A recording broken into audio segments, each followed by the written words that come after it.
you guys, it's MJ from Alta Love. How are you? I just actually was gonna redo the thumbnail, but by accident I pressed go live, so I'm randomly like, oh, oops, hi, I'm live, not taking another photograph of myself. Yeah, behind the scenes, you guys, there's this kind of weird element of vanity to all this shit that I sit with it. I wobble with it. I want to talk about spiritual awakening, alienation, and unicorns. Now, have you guys noticed over the last few years an increase of unicorn merchandise? Sort of hoping the answer is yes. Because there has been an influx of unicorn in our awareness, in our culture. There's a huge push just generally in mainstream consumption. And it's across the board. You might think of unicorns as like My Little Pony and little girls and fairy tales and all of that kind of stuff. And in recent times, sort of with I would say like the increase of New Age, and you know, a lot of people just based on maybe the way I look or some of the words that I use clump me into New Age. And this is why labels are quite the ish. New Age doesn't really mean anything except for in a conceptual framework of linearity.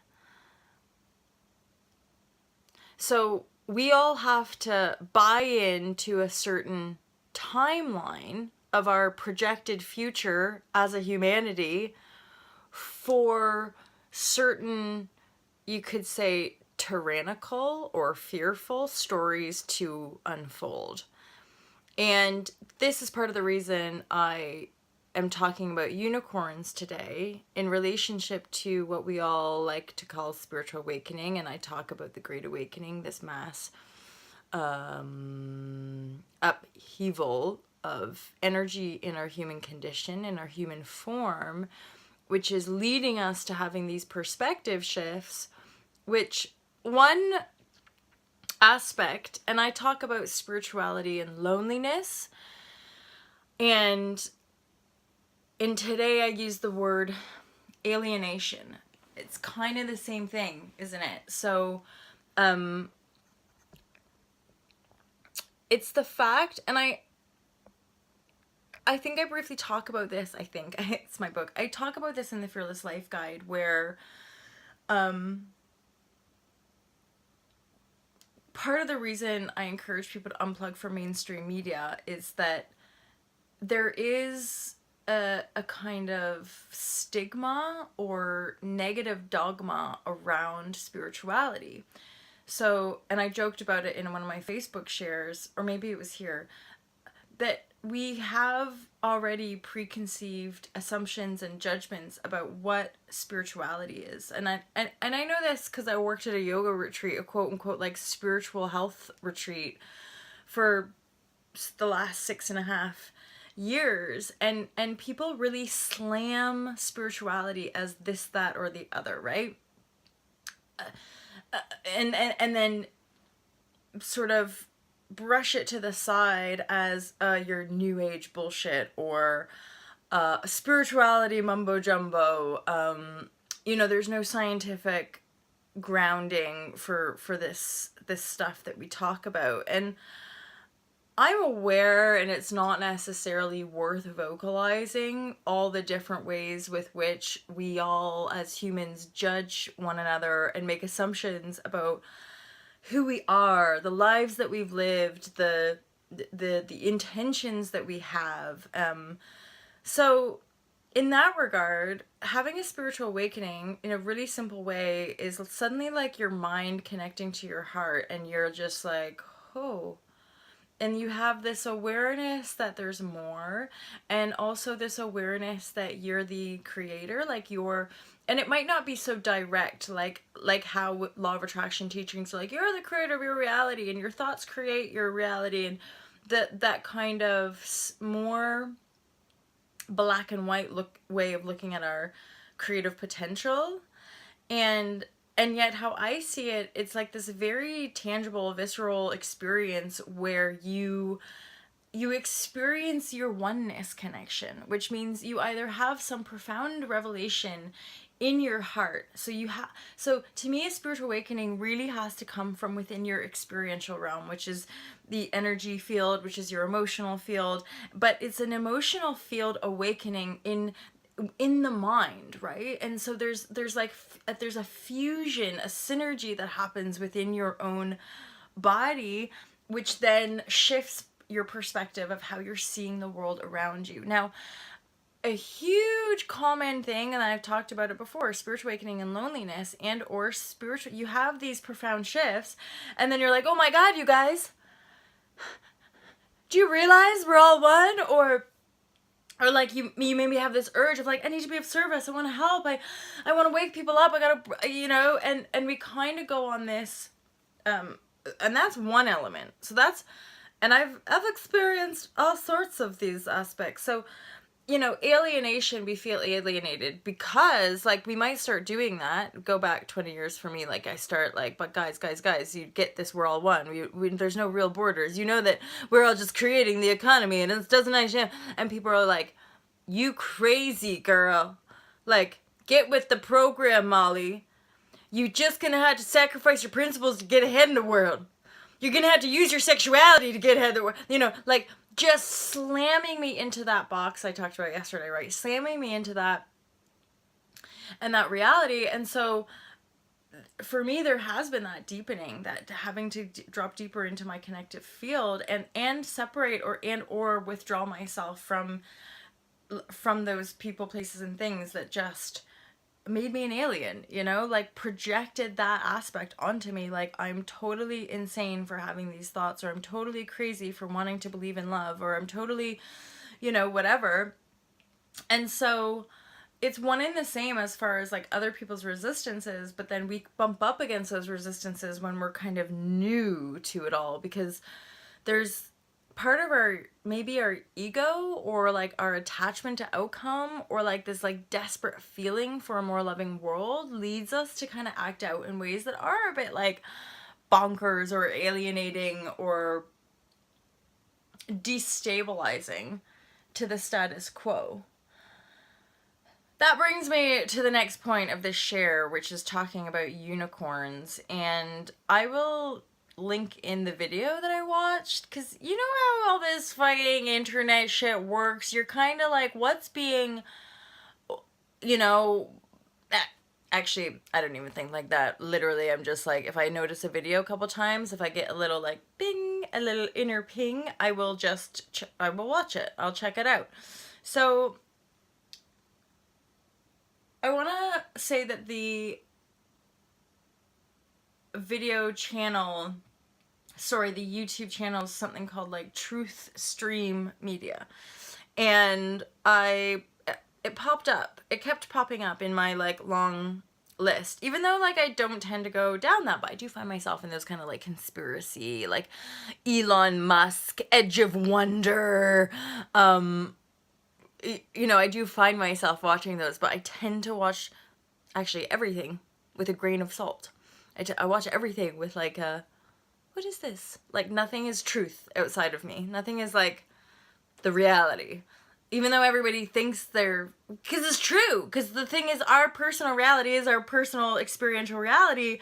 But really, really, really, really, really, we can't compare to one another, judge one another. None of that stuff is actually useful to our ability to keep rising as beings or uplifting ourselves. So unicorn. So I end up watching this video about like, has anyone noticed the increase of unicorns everywhere? And Truth Stream Media is one of these kind of, I've only watched one of her videos, but you know, the mind control, the propaganda, like just kind of shining light on the like the underlying, like what's really going on with the media and who's really controlling the media. And like, anyone notice how like we're all just like watching news and watching TV programs and then going to work and then like spending our money so we look like the people in the TV programs, but we're not really like truly connecting to one another, and we're all just like super tired trying to get ahead, and we're and bye, just, it's like, get really tired, work your ass off, be a worker bee slave so that you can buy all the cool shit that companies are promoting. And you kind of gotta wonder, like, what's the deal with promoting certain things, you know? And when, if you're looking at across the board, and this was a fairly cool video to watch, because yeah, she made a fair point. Suddenly unicorn symbology is everywhere. It's all over our social medias. The video that she shared, she just went shopping and like found unicorn everywhere. Men, women, children. So there is an aspect of an upliftment happening in the collective via the symbology of our consumption propaganda. So the fact that there's an underlying or like subliminal or not so subliminal, like very overt, a kind of pushing of metaphysics, a pushing of out of this world, you know, like the mythical creatures were sort of collectively in such a way. What's happening is that we're normalizing like magic. It's part of, you know, Harry Potter and these next level fantasies are also permeating how we live our lives. And I would say there's, like everything, there's always going to be a polarity and a yin yang structure. So in this video, she's sort of, she's just questioning, you know, and then she goes into some depth about the mention of unicorn in different texts that apply to, yeah, controlling mind, like of the masses, and also you know, really ancient, sort of like revolving ancient civilizations where unicorn is very present in that mythology or in that civilization, in that world. And there, some things that she highlighted was apparently that unicorn is actually a symbol of balance and union, a kind of unification of the polarity of the masculine and the feminine, or the man and the woman, and a unicorn is representative of the union of those two.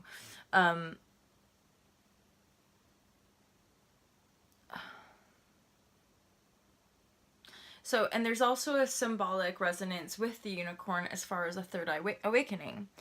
So, okay, you guys know that I'm not a big fan of consumerist, like mainstream consumption patterns. And I actually teach people how to stop consuming mainstream media, unplug from it to the best of your ability, so that you can like shift that time to meditate more, spend more time outside, you know, and get clear. I'm actually writing an article about how to stay clear, calm, and true to you for Badassery Unleashed magazine, so I'll keep you posted on that.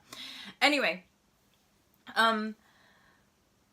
so yeah, I'm a huge advocate for that. And then once in a while when I tune into this stuff, I'm aware that, you know, so many things in our culture can be spun in any way that you want. So, you know, yeah, we can go down that fearful program of Rothschild elite family who control the world economy are also dictating this, sending the masses off into Never Never Land and preparing them for beasts and preparing them for certain alien invasions, or literally just get them off into like fairyland so that you can do more tactical corrupted mind control stuff. So like but I can feel certainly like, it gets so convoluted. It gets so like, So for me, the angle that I took from her informative video was like twofold. So yeah, there is that. That's a timeline. That's a potential collective agreement when it comes to like awakening, and then our like the elitist aspect of our systematic awakening process. So like that's another layer of the awakening, I would say, is that like we have to kind of see through the economy. We have to see through the power structure on the planet and just like accept it's there. We've let ourselves be controlled in that regard. However, reclaiming our power is very, very possible. And actually, this is where I'm coming from with the unicorn, is that it's our choice.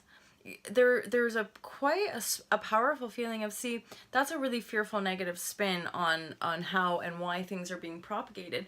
To me, I'm aware of like, well, so what? All these companies all over the world got together, had a little chat, and were like, all right, you guys, we're going to start to prepare humanity for next level doomsday and mind control. So we're going to pump the fucking unicorn symbology out there and just spin them out and start getting people's minds open to like fairy tales, open to mind control, open to alien, open to whatever, so that when shit really hits the fan, we can control them more easily. And then there's also this idea of this unification and preparation for the new world order, which is kind of based a lot on all this like fluffy new age stuff. But the issue is that we're still kind of glossing over everything, and the slave humans, or the like the ones that are still not awake, are just like following the like the glitter and following the pretty unicorn and the mythical creatures, but they're still separating, they're still projecting that mysticism, they're still projecting that magic outside of themselves, so they're not actually able to fully integrate or own their power. So they're going to seek it in the unicorn dolls and the things like that, and then i.e. powers that be can still manipulate and control more easily. However, that the polarity that I'm seeing into is like, oh my god, yeah, this is like a reflection of the Great Awakening. This is like, again, collectively speaking, a sudden surge of mythical creatures is the fact that we are remembering. Anything in our conscious and anything in our awareness, in our mind, in our imagination is a truth. There are such creatures. Like, think, do you guys ever do this kind of thing? Like, think about elephants, yo. Or just like dogs and cats, like just animals in general. Do you ever just kind of look at these creatures and are like, the fuck are you? Like, and again, as a highly intuitive empath, like, damn, that's another reason, like, we're vegan, right? It's like, I can feel, you can feel creatures, just like you can feel humans. Like, we're all connected in resonance, in vibration, right? And when we're tuning in and feeling that vibration, we can feel it. So just like alien life form, which to me are just beings who maybe look a little bit different from us, but they're like us. We're aliens too, in that sense, as far as like, the fuck? Yeah.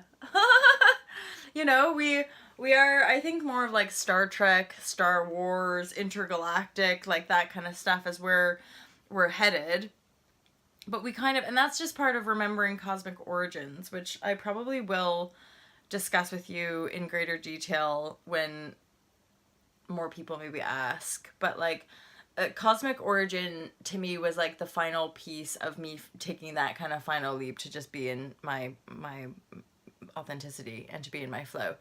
So the apparition of the unicorn in our collective shared consumption space, malls and companies and all that kind of stuff, is actually part of the awakening. It's part of the fact that suddenly way more and more people collectively are resonating with magic, resonating with fairy tale, resonating with fantasy, resonating with yeah, this idea of mythical creatures, and yet part of that is us awakening to the reality of them, and how symbology and ritual and and now this links in, yes, to secret societies, but the point of it all, to me anyway, is I'm like, guys, don't give all the power to the fucking secret societies. Do rituals yourself. Become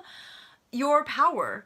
This is where we get stumped sometimes, I think, because people keep looking around, looking for like who to blame and attack, or looking for like what is going on in this world. We're gonna have to point some fingers and figure out what's happening, instead of seeing it as their own projection.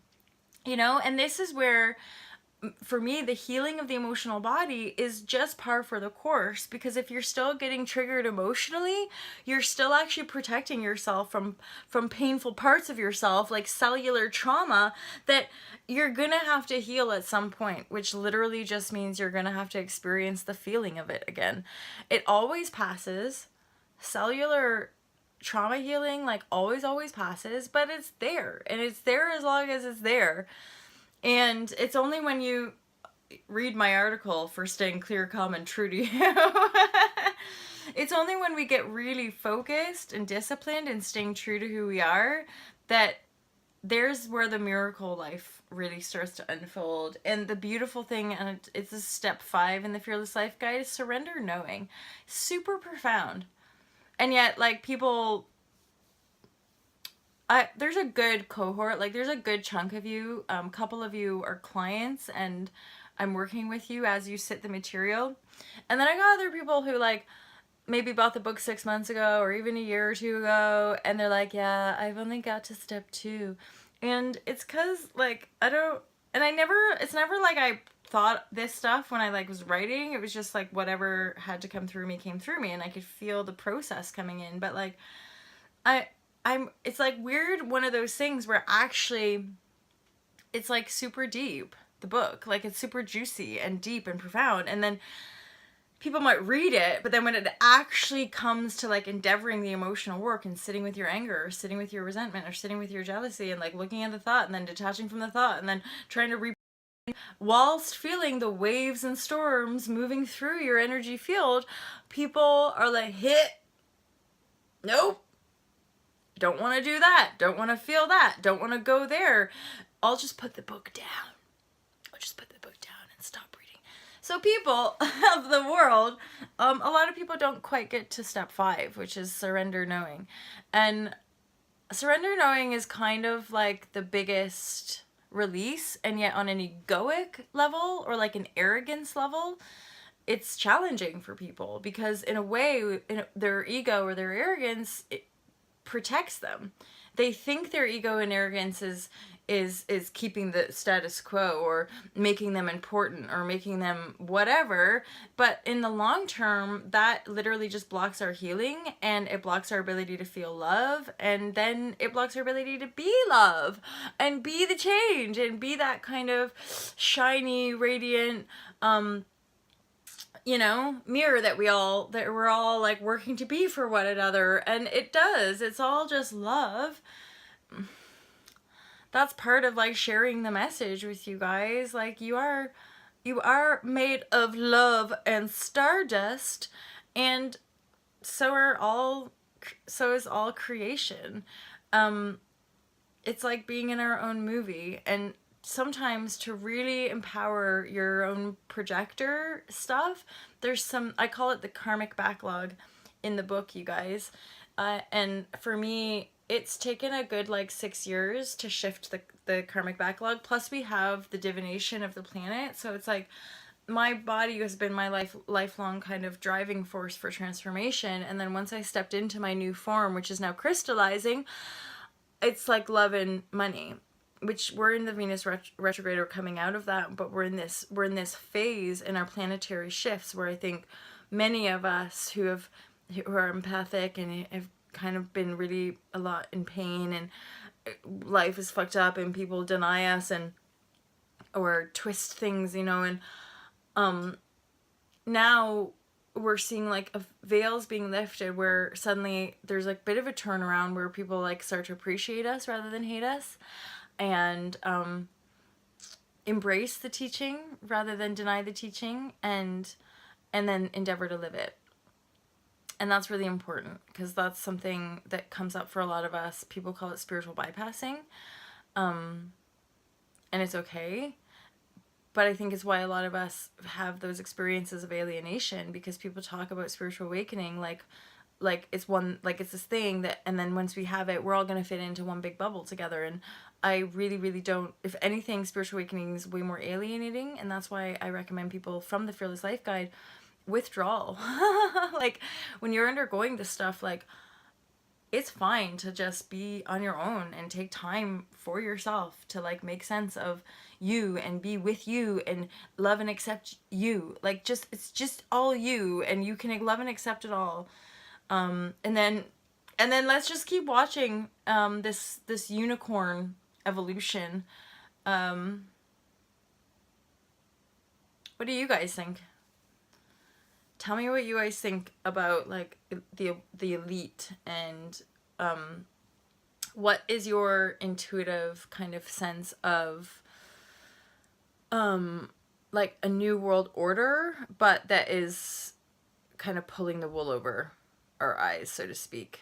And that's or that's what like the conspiracy theorists would have us want us to think, or whatever, like we're all being corrupted, all of our minds are being totally twisted. But again, I gotta say, that's why I guess I do share and promote with you guys, like, just be really discerning. Don't engage with stuff if it makes you frightened. Don't engage with stuff if you're like, what the fuck is this? Don't engage with stuff if it makes you feel bad, you know? What did I start watching? Oh, the Crimes of Grindelwald, the new J.K. Rowling prequel. And it didn't grab me. Where the Magical Beasts and Where to Find Them, loved it. Although I was quite distracted, but yeah, I started to watch that, and it was kind of violent, and I couldn't yeah, I couldn't really get into it. I was not, obviously I wasn't in the right mood, or it was just kind of too dark. It was quite dark and heavy, and there was like a moment of, yeah, intensity, killing. Anyway, anywho. So there you go, you guys. I think that's it for me. I'll probably go live on Facebook. So I'm back to my kind of like multiple shares. Check out altalove.com. Don't forget to subscribe here, subscribe there, subscribe everywhere, you guys. You have 2 more days until this weekend to have a call with me, like a free 30-minute call. I might set up a little booking system on my website if that supports you guys, but feel free to comment, feel free to share your insights, and like, what do you guys think? Did you want me to put, I might put that like Truth Stream Media link in the description of this video so that you guys can go have a watch and then tell me what you think of the unicorn invasion. Have a great day, you guys. Happy hump day. It's Wednesday, isn't it? Not that that matters. Days of the week don't matter to me anymore. Like, legit. I'm like, what day is it? What month is it? What time is it? I don't know. It's now.